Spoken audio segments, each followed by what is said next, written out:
I was in the elevator. I saw this pretty little thing. So I rolled up on her in the elevator. I was like, hey, baby girl, let's not make this awkward. Give me your number. You can never world, girl. You can never world, girl. You can never world, girl. Alright, what up, everybody? I got a real story to tell y'all. So, a lot of y'all been interested in my story with me getting my divorce. Like, what happened? Who would divorce Dre? Who would divorce me? Of course, anybody would divorce a dude that's not acting right. So, I'm not even gonna lead y'all along, yo. I was a fuckboy, real talk. And I'm gonna tell you exactly, like, the story behind this whole thing. The story behind everything, yo. I would say it started off like this. I met this, when I was in the military, I was in the Air Force. I met a female in the elevator. I just got to Andrews Air Force Base, you know what I'm saying? With the new gig and everything. I was in the elevator. I saw this pretty little thing, so I rolled up on her in the elevator. I was like, hey, baby girl, let's not make this awkward. Give me your number. Nah, I'm just playing. It wasn't like that. I was just like, I was tired, and I was like, yo, can I get your number, sweet thing? Like that. And she gave it to me. So we started kicking it in the building or whatever, because she lived upstairs. And from that day on that we started talking or whatever, we were just like two peas in a pod. We were together all the time. When we got off of work, we were together. You know what I'm saying? I'd be at her apartment or she'd be at mine and vice versa. We just basically lived together, yo, from the start, because she was right upstairs. And, you know what I'm saying? She was mad cool. We had everything in common. And me and her ended up breaking up during that time, because I was still young. I was like 23 years old, and she was a little older. She was like 3 years older, and she was, you know, she was ready for something like, you know what I'm saying, like moving on to that level where you're gonna get married and all this other stuff. And I'm just like, ooh, baby, what you doing? Baby, what you doing? Not me, ooh. I'm just enjoying myself. But let me tell you, dibble dabble in the world, you know, see what's out there. I was only like 22, 23. I forgot, whatever, bear with me.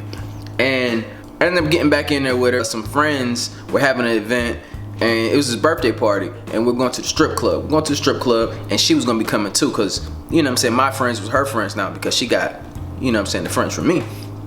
And we're all going out, and me and her just started clicking. And at this time, yo, she had a dude, so she didn't want to do too much, but we was kicking it, you feel me? And she ended up breaking up with the dude, and me and her got back together.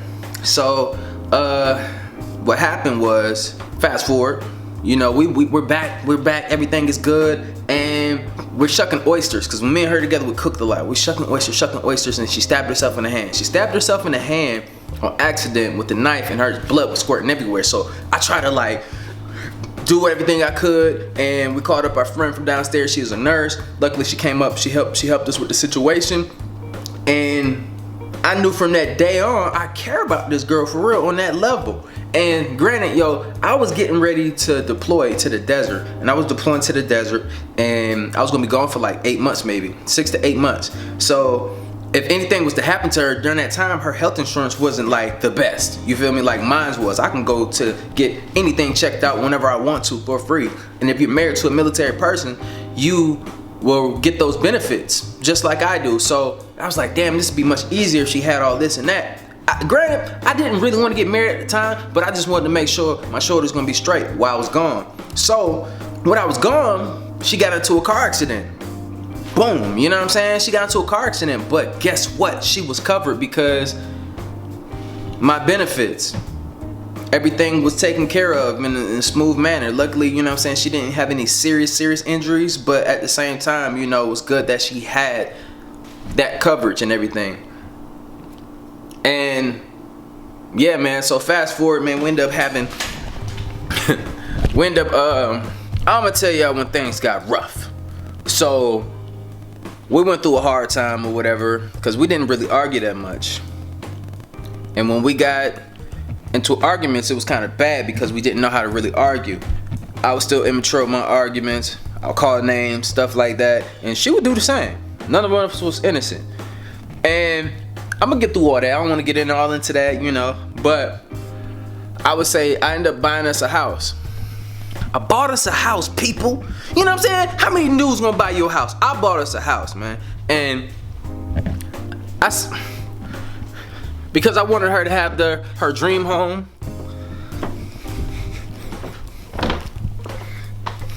Wanted her to have her dream home. And I don't know why I'm walking around this house like this, but I just am, people. But trying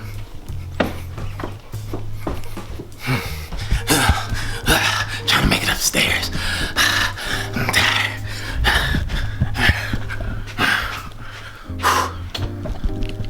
So made it back into the room though.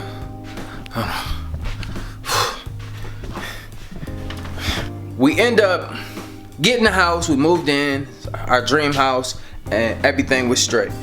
Now I got a new job, and I was across the country. Got a brand new child. I was flying all the time. I was always gone. So me and her started to lose our connection. I felt that way. We started to lose our connection, and I was going a lot. Just put it like that. I was going a lot. I was traveling the world, and then I would come back, and then every time I come back, it seemed like, damn, like they changed just a little bit. And they were probably looking at me the same way, like, damn, he's changing. Because when you're gone that often, man, that's like one of the hardest things you can do, man, is to stay gone. When you stay gone, man, like, man, it's only a matter of time. Most military couples do not make it. They do not make it. And she was starting to hate her job. I was hating my job at the time because I wanted to spend more time with them, but we had to pay the bills. And I just felt like I started to come last in the household. So our relationship started to get it started to get toxic, man. It started to get real toxic, man. And we get into arguments like consistently. And then I'll tell y'all this, man, I'm gonna speed it up. During our breaking point, I knew that it was over is when she was actually like leaving the house. She was leaving the house, and she was finding her apartment. And when she was actually moving her stuff out, it started to get real once you see stuff start to leave. And I remember the last time we actually like looked at each other in that way, like we just knew it was over. Like we were in a room, we bumped into each other while she was leaving, so I just gave her a hug, and we hugged each other for the last time. And when we hugged each other, I could feel both of our heartbeat. Like they were beating, racing. Both of our hearts was racing because this is about to change. Things are about to get different. I just remember that moment, you know what I'm saying? Then I kissed her on her forehead, and we just knew. Once we let go of each other, we felt that energy, man. Like, damn, this is really it. And after they left, man, it was tough. I'm not even gonna lie to y'all, man. I would be drinking all night, you know what I'm saying? Then I gotta deal with this job that I don't care about. I would wake up, you know what I'm saying, reaching out in the middle of the night, and her and my daughter not there. That's what you gotta think about, man. When you start to build a family and stuff, you gotta think family first. But now I'm a lot older, and I know these things, man. That was like the toughest thing I have ever had to go through in my life. But all that pain that I felt was that pain leaving. That pain was leaving me. It's not gonna stick around. You have a conscious choice to figure it out, man. Like either you wanna feel like this for the rest of your life, or you wanna let that go. At the end of the day, man, I got a book for y'all, man. I'm gonna keep showing y'all. Hold on, let me put this thing down.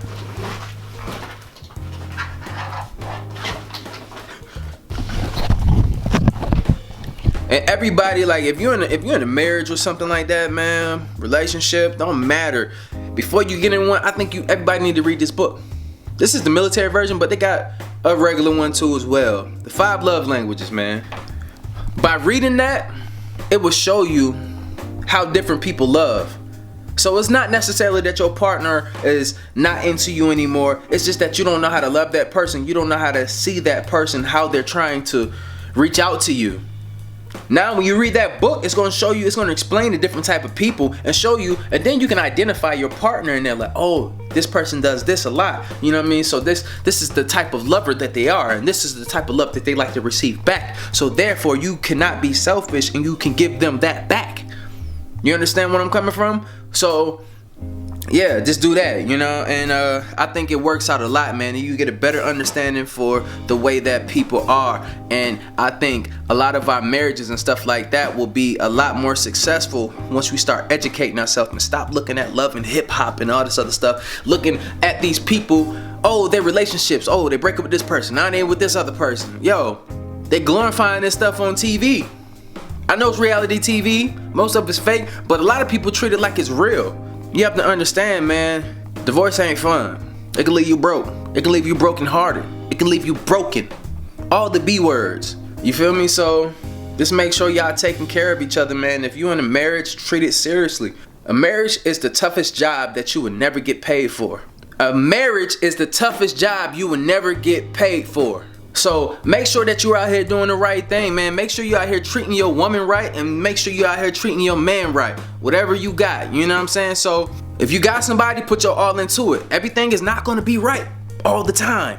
It's not gonna be right all the time, and you're gonna have to figure that out.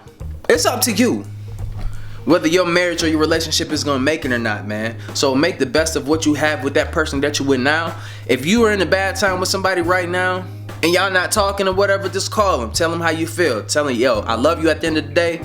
We're going through some things, but I'm still here with you. I'm still here with you. Just keep it real with them before it's too late. You don't want to give no time for nobody else to sneak up in there and take your love away.